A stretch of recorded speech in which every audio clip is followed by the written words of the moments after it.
સોનગઢ નગરપાલિકાની સામાન્ય ચૂંટણીમાં કુલ 28 સીટોમાંથી સૌપ્રથમ અમે 5 સીટો બિનહરીફ થયા હતા અને આજે જે 23 સીટોની જે ચૂંટણી હતી એનો મતદાનમાં આજે અમે 21 સીટો ખૂબ જ જંગી બહુમતીથી જીતી ગયા છીએ અને તાલુકાની બે નિઝર અને કુકરમંડાની બે તાલુકા પંચાયતની પેટા ચૂંટણીઓ પણ આજે ભારતીય જનતા પાર્ટીના ઉમેદવારો ખૂબ જંગી બહુમતીથી જીતી ગયા છે અને આ ચૂંટણી માટે અમારા પ્રભારી મંત્રી શ્રી મુકેશભાઈ પટેલ, અમારા પ્રભારી શ્રી માધુભાઈ કથિરિયાજી, ધારાસભ્ય શ્રી ડોક્ટર જયરામભાઈ ગામિત, સાંસદ શ્રી પ્રભુભાઈ વસાવા સૌના માર્ગદર્શન અને આગેવાની હેઠળ અમે આ સંપૂર્ણ ચૂંટણી લડ્યા હતા અને એ ચૂંટણીમાં ખૂબ જ એમના માર્ગદર્શન હેઠળ અમને આ જંગી બહુમતી મળી છે.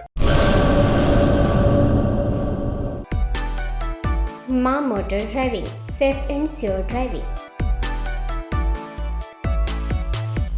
ડ્રાઇવિંગ એ શોખ સાથે આપની મોટી જવાબદારી પણ છે. અમારા ઇન્સ્ટ્રક્ટર દ્વારા સચોટ અને સરળ માર્ગદર્શન. આપની રોજની તાલીમની માહિતી મેળવીને શું અધુરાશ છે એના ઉપર પૂરું ફોકસ કરાય છે.